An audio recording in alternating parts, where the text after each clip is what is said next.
Shalom. This is Nazama Shahamada Bar Yasharal on my channel Nazama the Hebrew Mystic Healer. As always, before I get started with the video, I'd like to go ahead and show some love to my 3D kin, the 12 tribes of Israel, the Hebrew Israelites scattered to the four corners of this 3D earth realm. Much love and shalom to you. Also like to show some love to my cosmic kin, those of you scattered to the 12 dimensions of this universal egg matrix. Much love and shalom to you as well. And as always, show some appreciation for my viewers, especially those of you who are subscribed. If you're not yet subscribed to my channel, please do so now so you don't miss out. And don't forget to hit the notification bell. So, in this video, I'm going to cover the concept of seeds, star seeds, quote unquote angel seeds, earth seeds, elemental seeds, quote unquote demon seeds. So when I do readings for clients, the first thing I look for is their pre-universal origin, whether or not they have one. And then I look for their first universal incarnation, which is what would entail what kind of a seed they are. What does this mean? Because I know that a lot of people, especially in the New Age and Starseed community, throw around the term starseed. What does a starseed mean? How do you know if you are a starseed? What are some of the other seeds that one can be? And how do you tell the difference? So whatever seed you are has to do with where you incarnated first. So if your first incarnation or your first emanation into existence within this universe was seeded in or from a particular soul point expression, that would make you a seed of that particular origin. So somebody whose first incarnation in this universe is within the galaxy, for example, like the Milky Way galaxy, or one of the other celestial systems, would be what you would call quote-unquote starseed, meaning they began there and were seeded from there. So whether or not you have a pre-universal origin, if your first incarnation in this universe was within the celestial realm, then that would make you a starseed, meaning you originate within this universe and came from the stars. And the reason why they're called seeds is because when we're on Earth, we're seeded here from somewhere else, unless we're an Earth seed, which I will get to in just a minute. So just as there are star seeds, there are also what I would call quote unquote angel seeds. And sometimes a star seed can also be an angel seed. What do I mean by that? The term angel has been misappropriated for a very long time, thanks to a lot of different types of religious beliefs. But actually, it is based on the word messenger, angelo or messenger, which is Greek for messenger. So anyone can be a messenger. But when most people refer to angels nowadays, they're referring to what was called in the Bible as sons of God. So angels are essentially two things. They're demigods in that they were created directly from the gods or by the gods within the universal concept. So they are therefore sons of gods. So what is an angel seed and how does it differ from a star seed? Well, a star seed simply has a soul star, meaning their soul group origin was a star. So they literally came from that star. An angel seed comes from it's a particular type of soul star within the celestial realm that deals within the angelic aspect of the celestial realm, meaning their primary job was serving within an angelic realm or holding together certain frequencies and helping those frequencies. They're essentially helpers. So one might call them servants in a way, and I don't mean that to mean in a derogatory sense. I mean that they help others. That's really their purpose, is to help and to assist, and that's what they do. Whereas a starseed can have many different purposes, and it usually, I don't even want to say usually, it pretty much always has to do with whatever constellation their soul emanated out of. So for example, if somebody is a, let's say, Regulus starseed, there, which Regulus is actually the heart of the Leo constellation. That particular person is going to have those traits and that purpose aligned to that constellation. I'm actually doing a video on Regulus starseeds, so you guys will know more what I mean. I don't want to spend too much time on what individual constellations mean, but they will embody the energy of that soul star, because stars are souls, essentially. So they're luminaries. So that would be a star seed, and an angel seed would be within the angelic realm, that type of soul star, whose job is to be a helper, to assist other beings, or to help run things at a high spiritual frequency level or state, to keep things at a certain frequency. So that's what angel seeds are for. So what is an earth seed?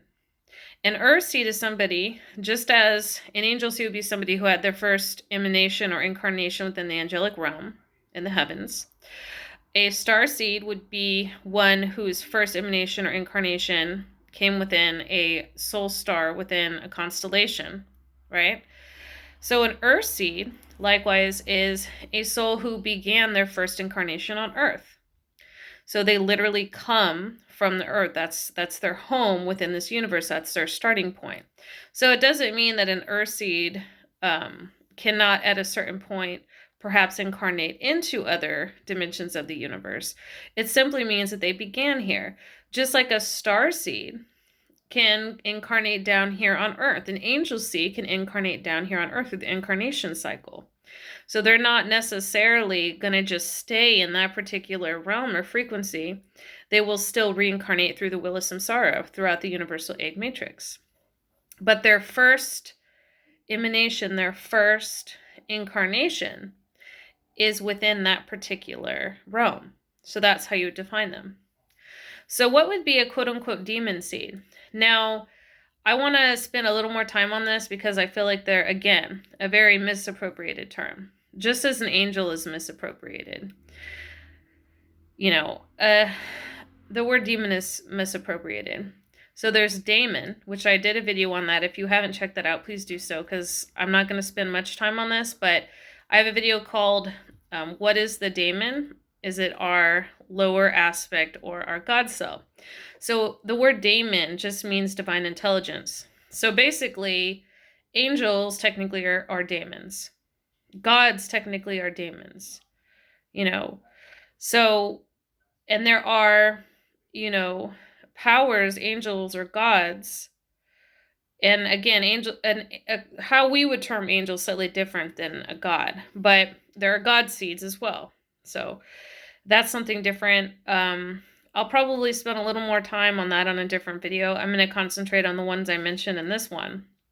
But because god seeds can incarnate avatars differently, they have a totally different mission. Energy is completely different. So I feel like that kind of deserves its own video. But anyway, for the quote-unquote demon seeds, I would actually prefer to call them, you know, abyss seeds or inferno seeds, depending on where exactly they emanated into existence at.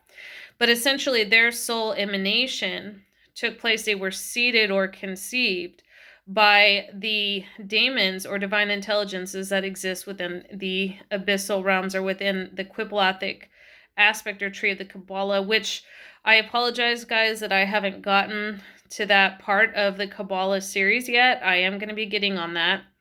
But basically, it's just a reverse tree. It's a shadow tree. They just represent the more shadow aspects or the quote-unquote darker nature. So not dark as in evil, just the shadow aspects, right? You have the light and we have the shadow. We have, you know, light and darkness, you know, however you want to put it. So the Inferno or abyss seed began down there. That was when it emanated into existence from those particular divine intelligence that exist in that realm. And then they were seeded onto earth. So how do we tell a difference between who's, what, and where?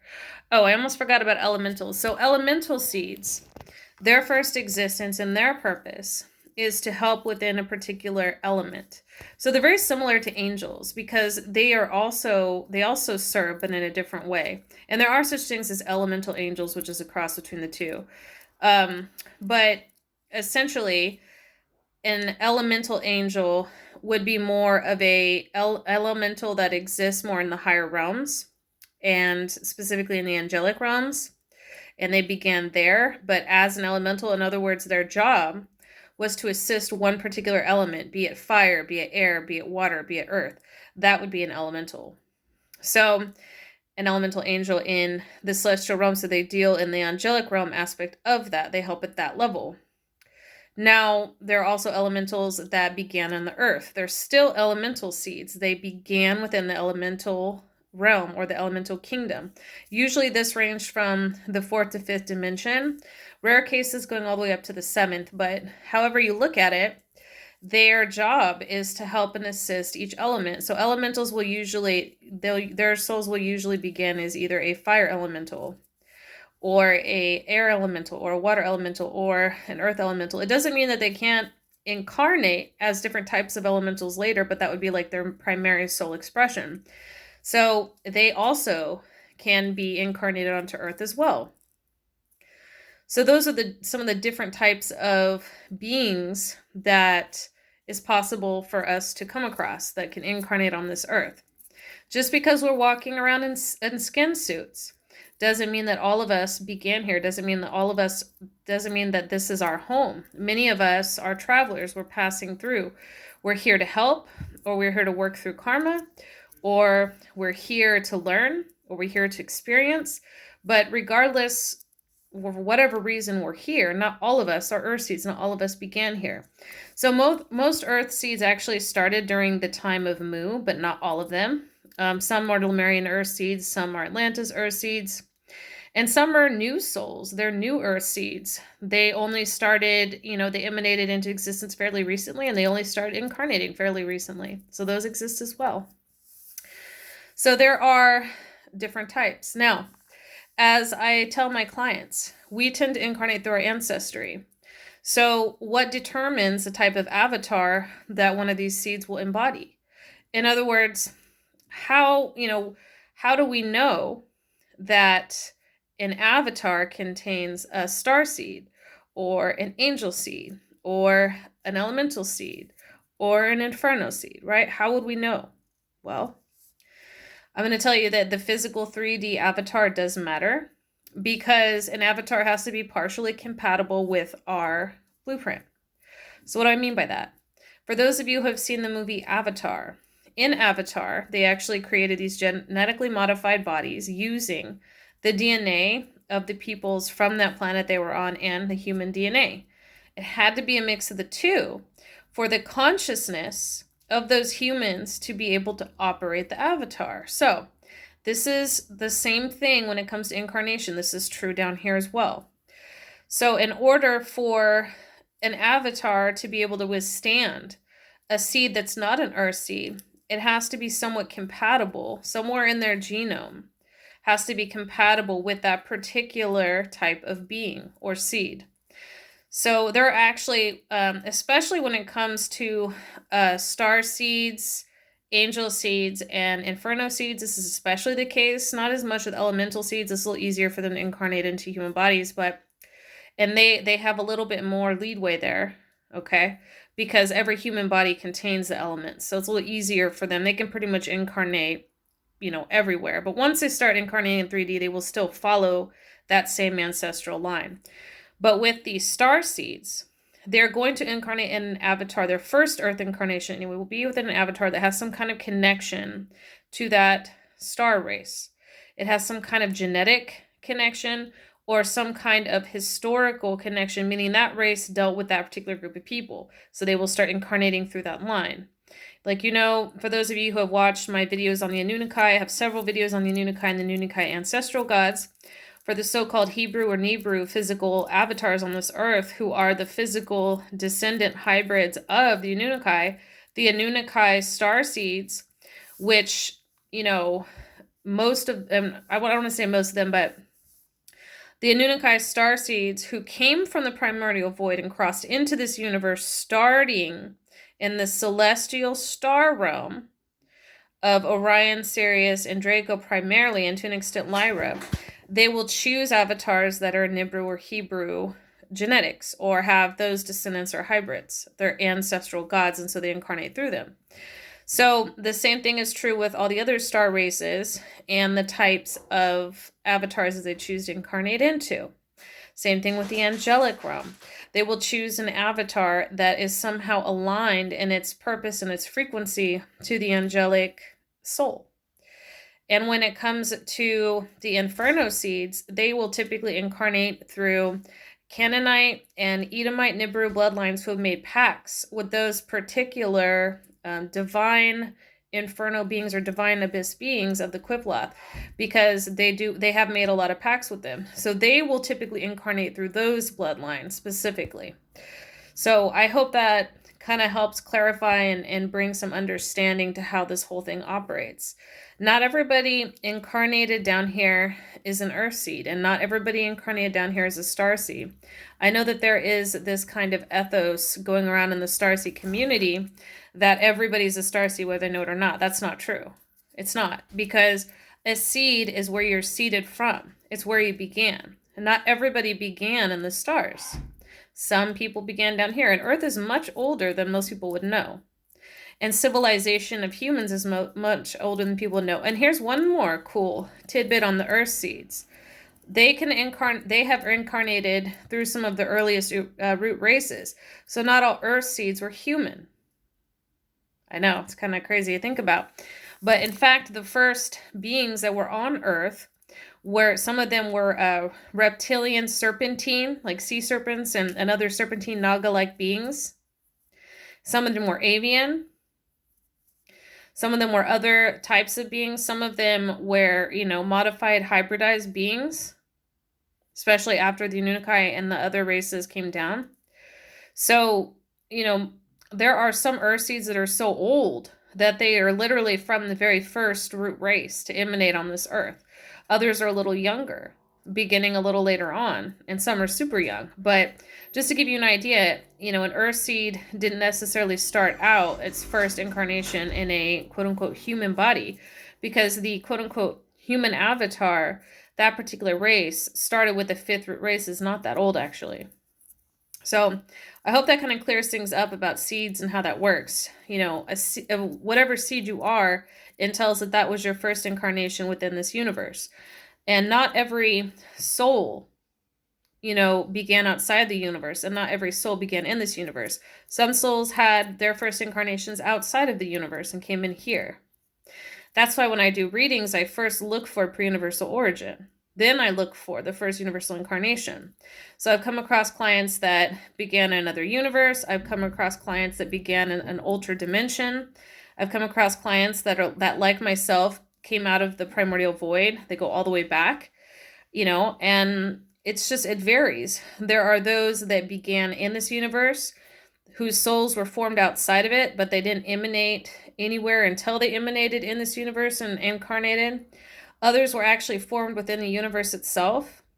And some are actually, NPCs or non-player characters. In other words, they're actually part of the universal egg matrix. That holographic matrix are actually part of that. And there's nothing wrong with that. It's not good or bad. It's just what it means is that they're part of the universe, so they will constantly reincarnate in it. They will always be part of the universe. Whereas any soul that has a primordial spark that is actually formed, by the primordials, those particular souls that were formed by the primordials, or came from the essence of the gods, so to speak, going back to the source point, going back to source consciousness, those beings can leave the universe. So I know it kind of seems a little complicated, guys, but I hope I was able to break it down. There are a lot of different types of beings and soul expressions in this universe. There are people that have actually incarnated as animals that are currently walking around in human bodies, that they started out actually incarnating in other beings. I mean, it gets real, it's a mixed bag. But as I always say in my videos, and as I say to my clients, it will follow an ancestry, it will follow a migration pattern. So I hope that kind of clears things up. I hope you guys found this video to be enlightening, informative, interesting. I have more videos on my queue coming up. As I said before, if you like this video, give it a like. If you're interested to know what, your origin point was, whether or not you have a pre-universal origin, what type of soul or seed you are, what kind of soul group you have, where your soul group is located, the types of incarnations you've had, be them, star incarnations, angelic, elemental, human, anything like that, hit me up. I can do a retro cosmic akashic record reading for you. It's very accurate. I haven't had any complaints. Definitely hit me up, guys. And I left the link to my healing page in the drop-down menu. It's facebook.com/the Hebrew Mystic Healer, all one word. Take care, guys. Shalom.